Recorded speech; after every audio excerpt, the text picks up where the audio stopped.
Hi, I'm Seraphine. My half-sister sent me an invitation to a gala. Fancy gold trim, handwritten insult on the back. She knew I cleaned hospital floors for a living. She wanted me there to humiliate me.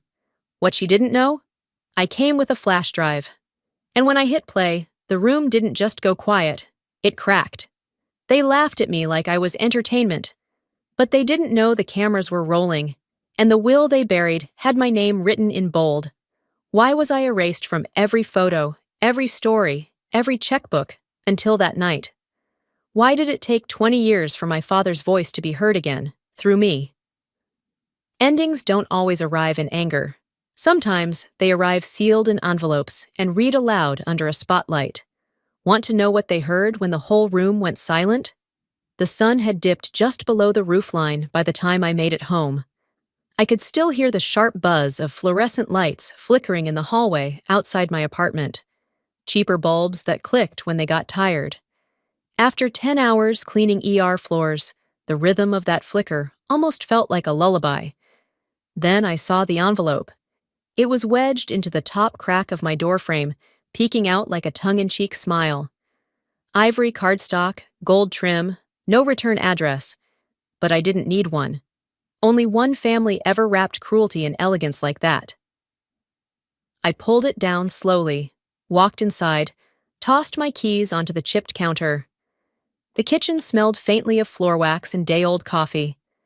Still wearing my scrubs, I stood under the single overhead light, opened the flap, and read, "You're invited to the Blythe Legacy Gala. Dress code, formal, bring only your best." No greeting, no signature, until I turned it over. "Don't forget your mop. Indira." I stared at those 6 words for longer than I'd admit. Not because they surprised me, but because they didn't. I didn't curse. I didn't laugh. I just stood there, letting the fluorescent bulb hum. She still thought I was someone who could be shamed into silence. 2 days later, I found an excuse to be near the estate. Paper delivery for legal counsel. Technically true. The courthouse was down the street, and I still had my old badge. I wasn't proud of the detour, but I wasn't exactly ashamed either. The moment I stepped inside the marble foyer of the Blythe estate, the chill hit me, not from the air conditioning, but from the past.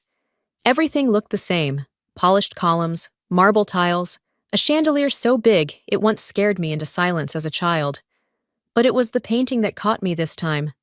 Hung above the main staircase, like a god watching over his kingdom, was the Blythe family portrait.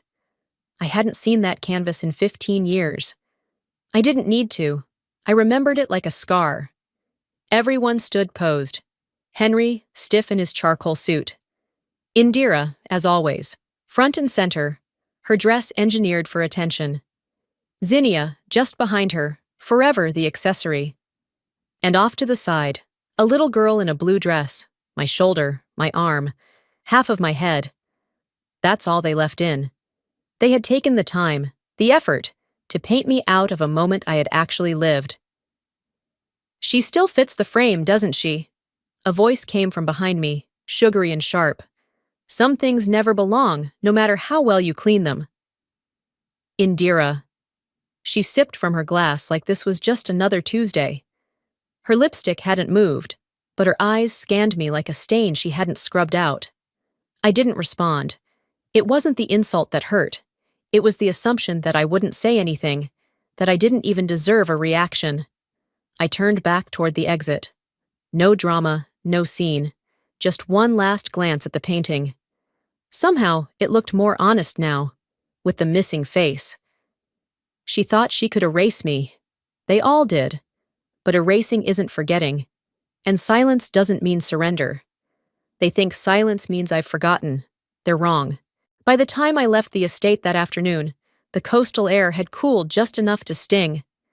My footsteps echoed too clearly on the stone path, and no one stopped me. Not the valet, not the concierge.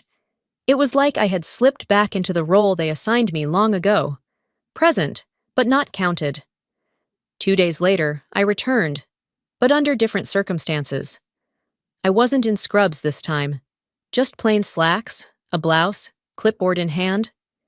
They were prepping the venue for the gala, and I used the phrase volunteer logistics more than once to wave off suspicion. No one cared. The reception desk had a mounted digital guest list, a sleek vertical screen that cycled names by alphabetical order. I scanned quickly, expecting not to see my name at all, but it was there, only not where it belonged. Vale, Seraphine, janitorial staff, non-VIP. Not guest, not even pending, just blunt, degrading classification. A woman behind the desk squinted at the screen, then looked at me with a rehearsed smile. "Are you sure you're not on the service team? Sometimes names get sorted by department." Behind her, two interns were sipping lattes, nudging each other. One of them muttered, "Guess they're letting the help preview the wine list now." I didn't blink. I didn't correct her.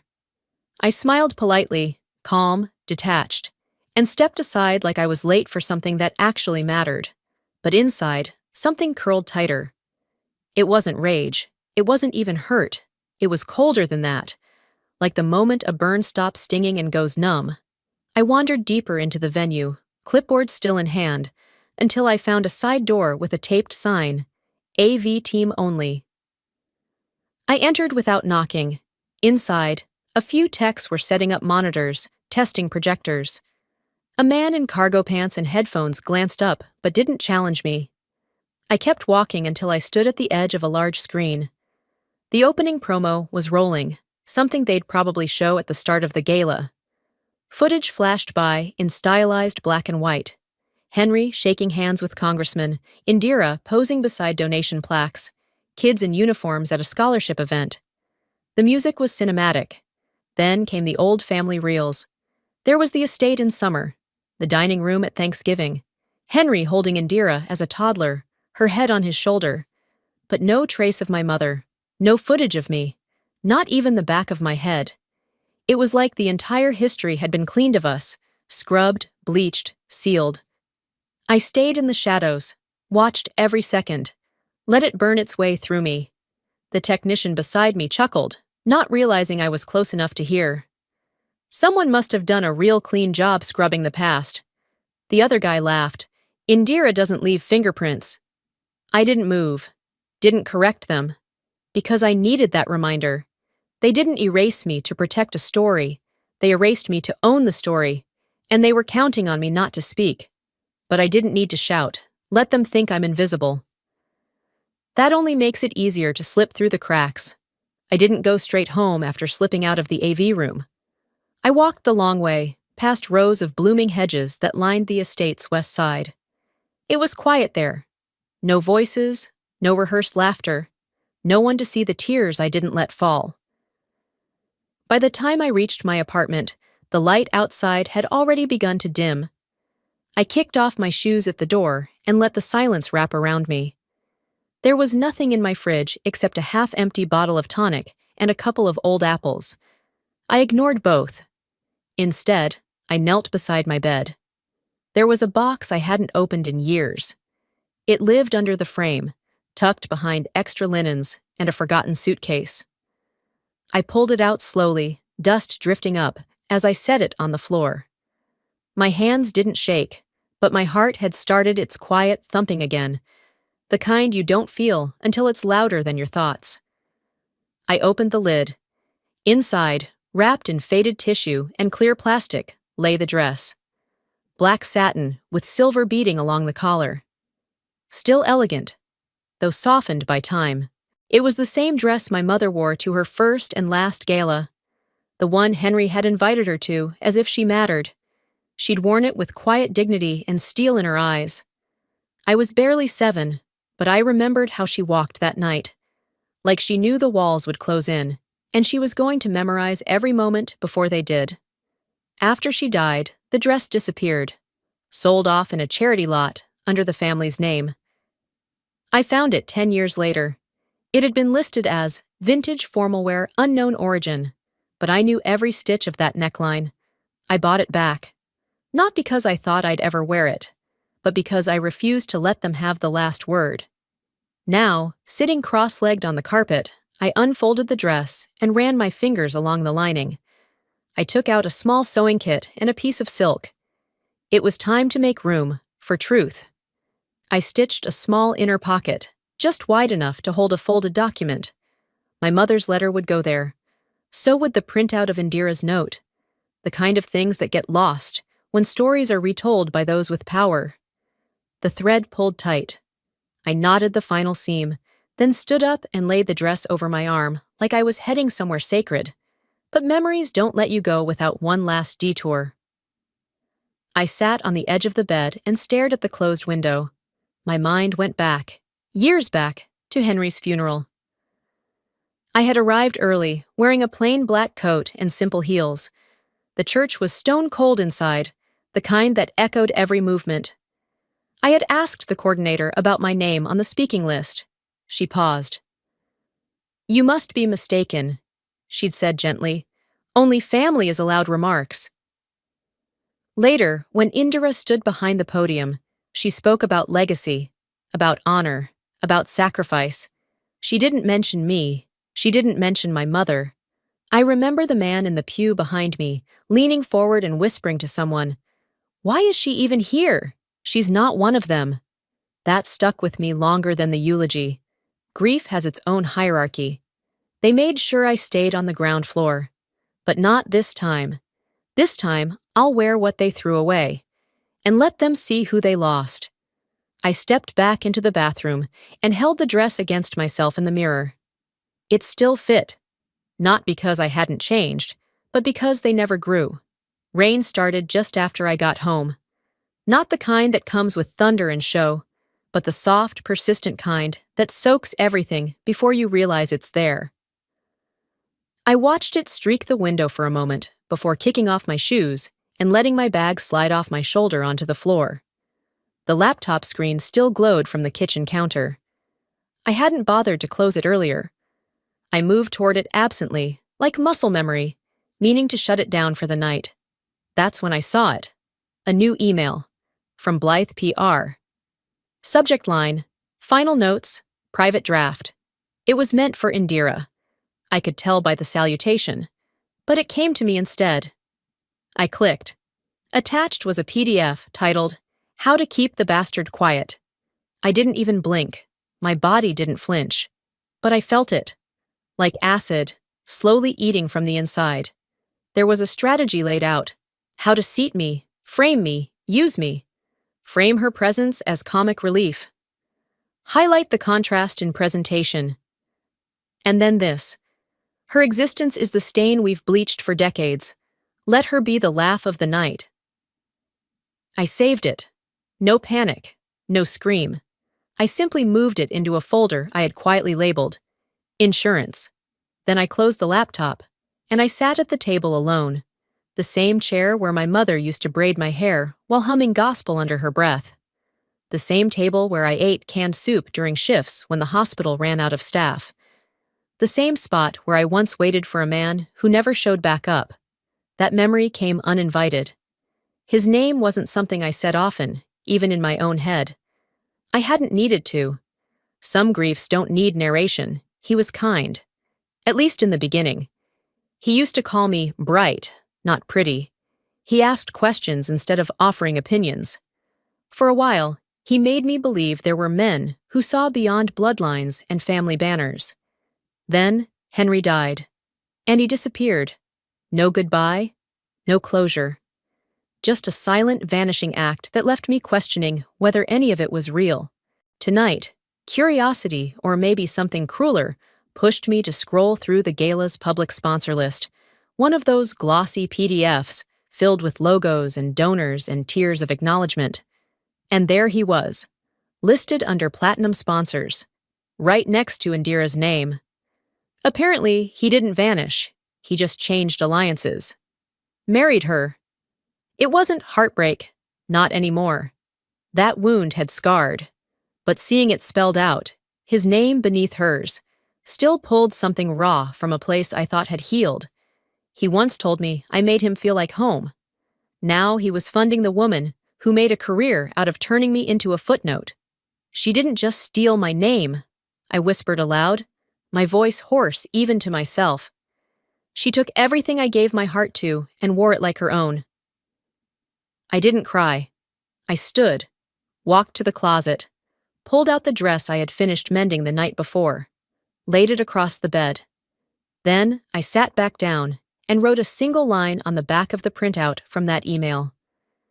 I thought I had nothing left to lose. I was wrong, because I had one more silence to break. The printer at the library made a soft churning sound as the last page fed out. I stood there a moment longer than I needed to, watching the stack settle in the tray. Clean, centered, final. The legal documents were for backup, but in my bones, I knew they were more than that. They were a small, quiet insurance policy. The morning air still had a bite to it as I stepped outside. Not cold, but sharp. It felt like the kind of air that dared you to flinch. I didn't. I tucked the pages into my shoulder bag and walked past the front desk, nodding to the librarian, who was sorting books near the returns cart. She looked up, stopped. Then her face softened in a way I hadn't seen in years. "Seraphine Vale," she said, shaking her head gently. "Still the best reader in the poetry section. You haven't changed a bit." I blinked, then smiled, slow and honest. "Leora?" She stepped out from behind the cart, wiping her hands on her sweater. "God, it's been forever." We stood there for a beat, not saying much. That was the thing about real people. You didn't need to fill the silence to make it meaningful. Her mother used to cook in the Blythe kitchen. That made us unofficial sisters once, back when we were too young to understand the lines between staff and family. "Are you—" She gestured at the papers. "Just tying up some things," I said. She nodded like she understood more than I was saying. Then she leaned in a little and lowered her voice. "Whatever they say tonight, Seraphine, they don't own your story." The words landed hard. I wanted to say thank you, or maybe cry, but instead I just nodded, squeezed her hand once, and walked out. The light had shifted by the time I reached home. Sun broke through the clouds in patches, bouncing off the window frame. I didn't sit down right away. Instead, I reached for the top shelf of the coat closet, pulled down the small satin pouch I hadn't touched in years. It had always been there, just behind the gloves I never wore, and a photo album I couldn't open without swallowing old hurt. Inside the pouch was a letter. The paper had yellowed and the corners were soft, but I knew every curve of the handwriting. My mother's voice came back with each line. "Don't let them teach you shame for what you are. One day, your silence will be the thing they fear." I held the letter against my chest. Then I carefully unfolded a new sheet of stationery and copied her words by hand, line by line, curl by curl, onto clean paper. It felt like breathing after being underwater. When I finished, I folded it neatly and slid it into the pocket I had sewn into the inside of the black gown, right next to the email printout. They'd tried to erase my mother's name. They'd ignored her death, her voice, her daughter. But she gave me one last thing. Not survival. Permission. To be angry. To take up space. To say I was here, I mattered. A soft breeze moved through the balcony door I had cracked open earlier. I stood there a while, watching the sky turn the kind of blue that only shows up after rain. Then I reached into the bottom drawer of my dresser, pulled out the library name tag I hadn't seen since I was 17. It still had my name on it. My real name. Not the one they tried to flatten or hide. They measured me by silence. Tonight, I'll make them hear every inch they missed. The hum of air conditioning hit me as I stepped into the ballroom, sharp, dry, and too cold for a spring evening. The kind of chill that didn't come from weather, but from wealth pretending it had nothing to hide. Every eye didn't turn toward me right away. Not at first, but the murmur did. That low ripple of breath and recognition when a room smells scandal before it's served. The dress fit like memory. My hair was pinned high, just like Mama wore hers, when she needed people to look her in the eye and remember she wasn't a maid. I walked slow, straight-backed. I didn't smile.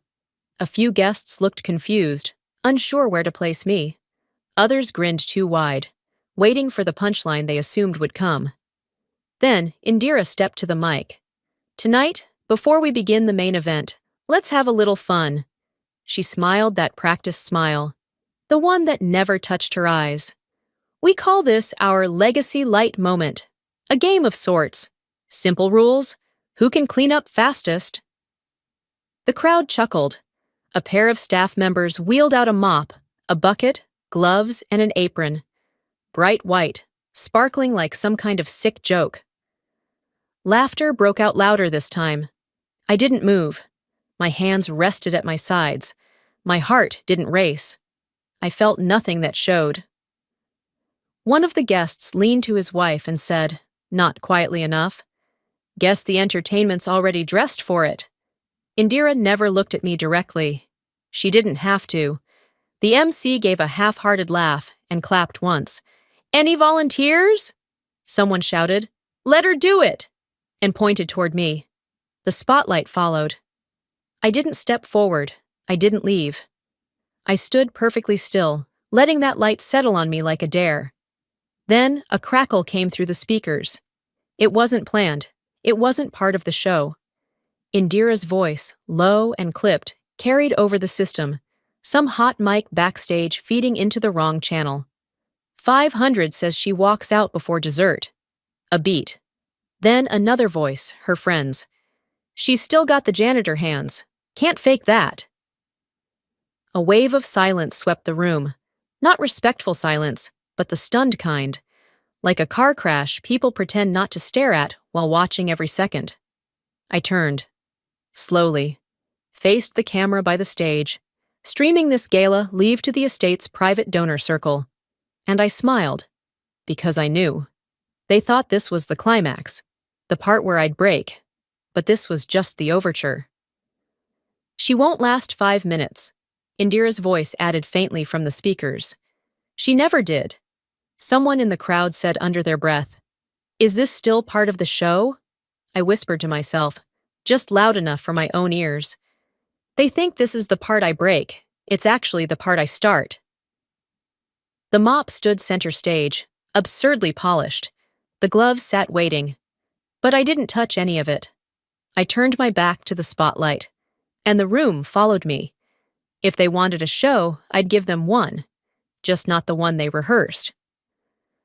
I walked slowly from the spotlight, letting the hush settle behind me like a curtain. People whispered. A few shifted uncomfortably in their seats, but no one stopped me. I made my way toward the AV booth, where the lighting techs and production crew huddled over control panels and coffee cups.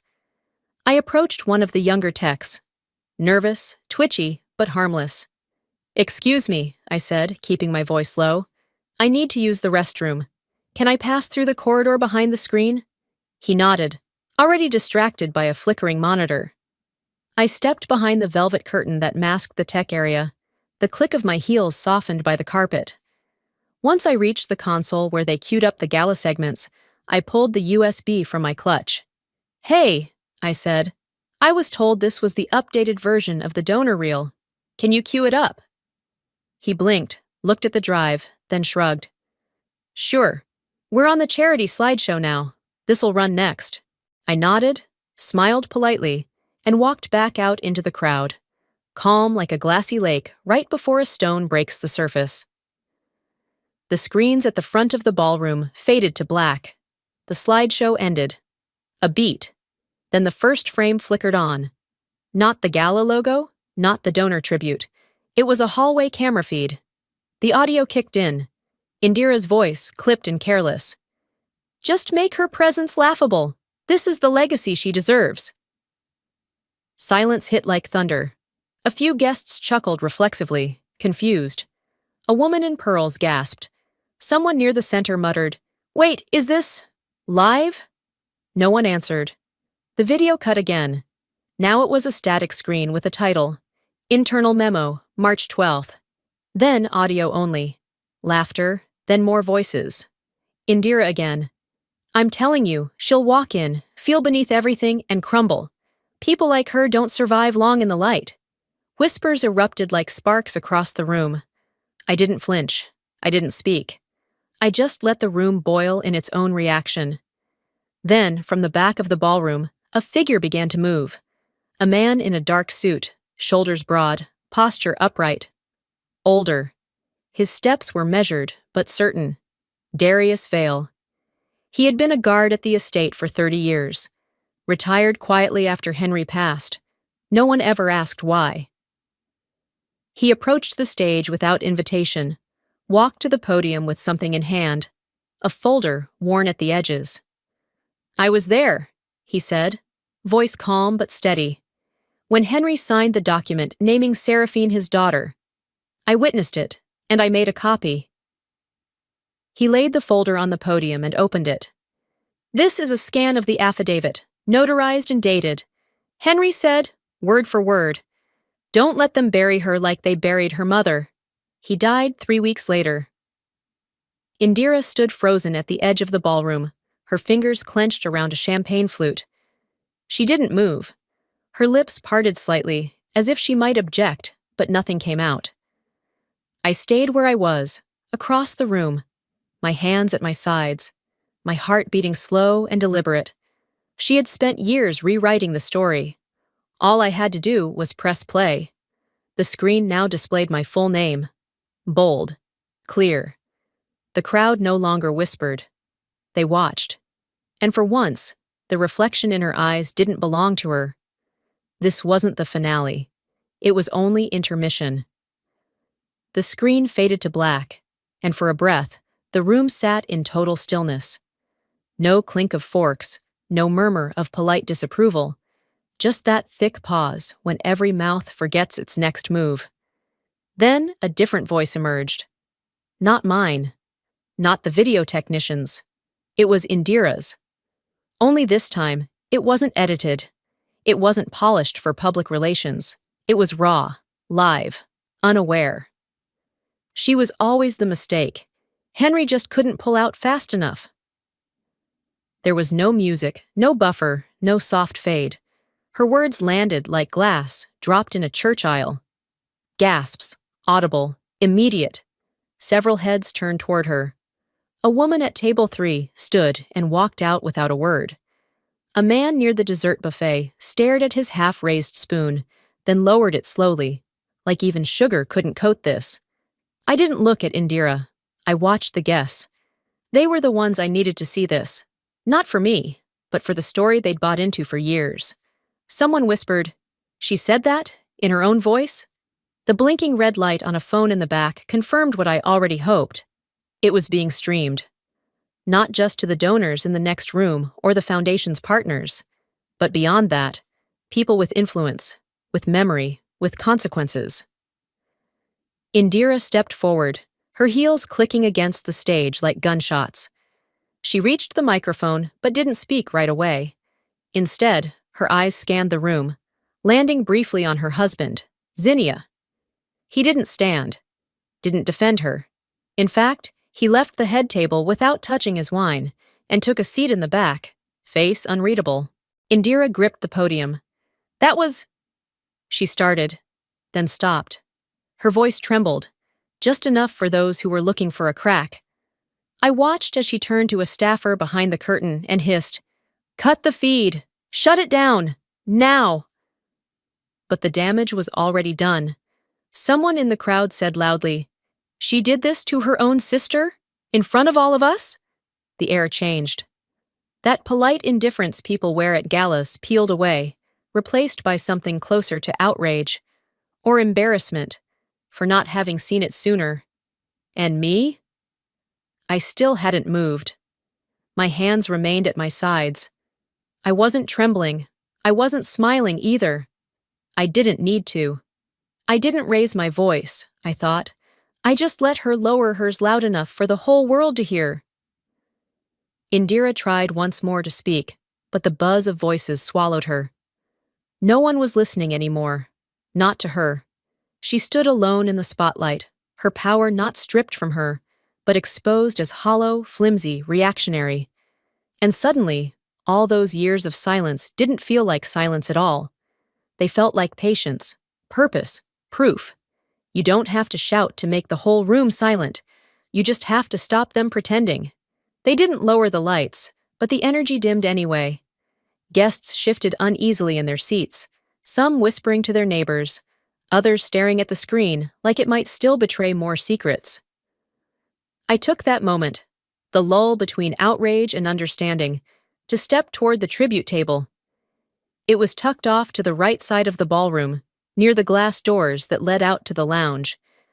Dozens of white lilies arranged in tall vases, each one tagged with a donor name or foundation label. But at the center was a single bouquet wrapped in black ribbon, arranged in honor of Henry Blythe. And beneath that bouquet, where few would think to look, was an envelope. I pulled it gently, the ribbon slipping loose like it had been waiting. A few guests near me noticed the movement. I held the envelope without ceremony and turned to the nearest staff member working sound. "Can you give this to the MC? Ask him to read it out loud, no edits." The man hesitated just long enough to catch the tension in my eyes. Then he nodded. Minutes later, the MC cleared his throat, now visibly rattled. "This is a letter from the late Mr. Henry Blythe," he began, scanning the page. "It was found in the family archives and appears to be addressed directly to one person." The room stilled again. The MC's voice, now steadier. To the one daughter no one had the courage to acknowledge. Gasps, audible and collective. The words that followed weren't poetic. Henry wasn't a man of softness, but he was a man of calculated truth. "I failed you. I let others tell me you were better left out of sight, that your mother's name would ruin the family image. I knew better, but I allowed it. I believed protecting the family name meant discarding yours. And for that, I offer no excuse, only this." I watched Indira from the corner of my eye, her hands now clenched at her sides. The MC continued, voice firmer. "You are my daughter, my blood. And should this letter ever come to light, it is my intent that you be recognized as such. Her name is Seraphine Vale. You will respect it." Someone clapped. It started quiet, unsure, but it spread. 3, 4, then more. Not applause, not celebration, recognition. I didn't move. I didn't need to. And then came the second blow. The security team appeared from the lounge corridor, one of them holding a laptop, the screen tilted toward the front stage. A hush fell again, tighter this time. Darius stood with them, hands behind his back, nodding once toward the MC. "This was recorded 3 weeks ago," said the tech beside him. "Security footage, estate library." The screen flickered. There was Indira, sitting at Henry's old desk, whispering to a lawyer I recognized. Her voice was clipped, urgent. "No, we don't include her. We redact that paragraph. If it ends up in probate, it slows everything. She's not part of the public story. You make it disappear." The room didn't gasp this time. It exhaled. Like an entire ballroom releasing a lie it didn't know it had swallowed. The lawyer beside me leaned into the mic, calm as ice. "This is grounds for a full probate review. We'll be requesting a freeze on all distributions until the will and supporting documents are verified." Indira didn't speak. Couldn't. I looked at her fully for the first time that night. "You tried to delete me," I said, not loud, but clear. But even the cameras remembered. And for once, every eye in that room turned to me. Not to watch me fall, but to see how I'd stayed standing. The air had thinned, not from heat or exhaustion, but from what had just happened. A shift that everyone felt, even if they couldn't name it. The ballroom, once pulsing with clinking glasses and social maneuvering, now felt like it had been emptied of oxygen. People stood in clusters. Some hovered by the doors, not ready to leave, not sure if they were still part of the story unfolding. I moved through them quietly, the hem of my mother's dress brushing the marble floor like a whisper behind each step. We were ushered into the side lounge, where a smaller group, mostly legal observers, board members, and close family, had been invited to hear the estate attorney speak. The man in charge was calm, deliberate, a type that chose his words like each syllable might be notarized. He removed a sealed envelope from a black briefcase and laid it on the polished wood table. "This document," he said, "has been in our care since 3 weeks prior to Mr. Henry Blythe's death." No one said a word. He broke the seal. Slowly, methodically. Inside was the original will. The real one. He held it up for us to see. No grand gestures, no dramatics. Just the truth, finally being read in its full form. "In Clause 7, he began, Mr. Blythe wrote, "My daughter, Seraphine Vale, is entitled to 50% of all non-liquid family assets. This is not charity, this is correction." A murmur swept the room, but it didn't grow. People knew better now. I didn't smile. I barely breathed, but something in my chest softened, like a tight fist unclenching after years of trying to hold itself together. Across from me, Indira stared at the document like it had been written in a language she didn't speak. She didn't argue. She didn't flinch. She just froze. That's when the court liaison entered, quiet, sharp-suited, flanked by another clerk with a file in hand. "Ms. Blythe," the liaison said, offering a folded paper. "Pending investigation into will tampering and suppression of testamentary intent, the estate is hereby frozen under temporary injunction." Indira took the paper. Her hands shook as she unfolded it. Zinnia, still near the door, watched. Then, without a word, he pulled his phone from his jacket, typed something quickly, and slipped out the side exit. The attorney looked around the room, gaze steady. "This document predates all others," he said. "The probate court will now decide the formal course of division." I nodded once. Quietly. They didn't need me to say anything else. The law had finally spoken in a way they couldn't mute. I thought of every time I had walked past a family portrait where my face had been trimmed from the frame. Of every empty seat at events where my name had been deliberately excluded. Of every forced silence that wasn't meekness but calculation. For years, I had no voice in their story. Tonight, the law wrote a new ending for me, and the ink was permanent. Justice doesn't shout, it signs papers. The lounge had emptied by the time I stepped outside. The sky was beginning to soften, just enough for that sliver of pink light to break past the clouds and spill through the stained glass windows above the patio. It cast long shadows across the stone floor, coloring everything with the kind of quiet that only comes after reckoning. I didn't feel triumphant. Not exactly. I felt precise. Like everything had finally landed where it was always meant to. That's when I saw her. Avon Carlyle. She stood near the garden entrance, one hand resting on the carved stone ledge, her eyes scanning the horizon as if she was waiting for a verdict only she could feel. Her presence had always carried weight, even in silence. She turned when she saw me. Her expression was unreadable, but her eyes had softened. "I knew you existed," she said. No preamble, no apology yet, just the truth at last. I didn't speak because I thought silence was diplomacy. I waited. Let her finish it. I was wrong. She took my hand. It wasn't a dramatic gesture. No squeezing, no trembling. Just pressure. Enough to feel real. "I can't undo what I enabled," she said, "but I can amplify what you've started." For the first time that night, I let the tension in my shoulders drop. Not because I needed her forgiveness, but because she offered something better. Alignment. Inside, the staff had started clearing glassware. Someone moved quietly around the tables, gathering linen napkins and folded place cards. I turned toward the exit, but a voice behind me stopped me cold. "Seraphine? Indira." I didn't look back at first, just listened. Her tone was different, less sharp, more human. "You've made your point," she said, "but do you have to burn it all down?" I turned slowly, met her eyes. There was no venom in my voice, just truth. "You didn't leave me enough to burn." I stepped closer. "You just never expected I'd light my own fire." She didn't speak. Tears clung to her lashes, mascara painting her cheekbones like smudged armor finally cracking. And for a moment, she looked like a woman who knew the war was over, and she had lost something she couldn't name. "I wasn't trying to ruin you," she whispered. "I was trying to hold on to what I thought was mine." "That was your mistake," I said gently. "You believed the family name belonged to you.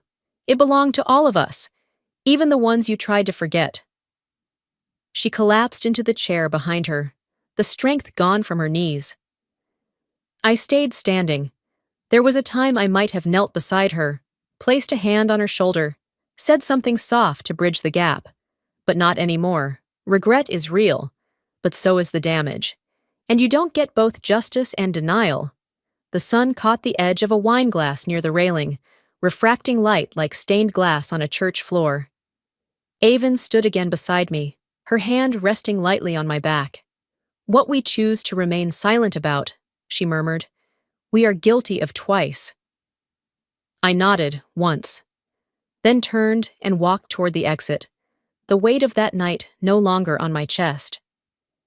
She thought I needed her forgiveness, but I had already forgiven myself for ever needing her approval.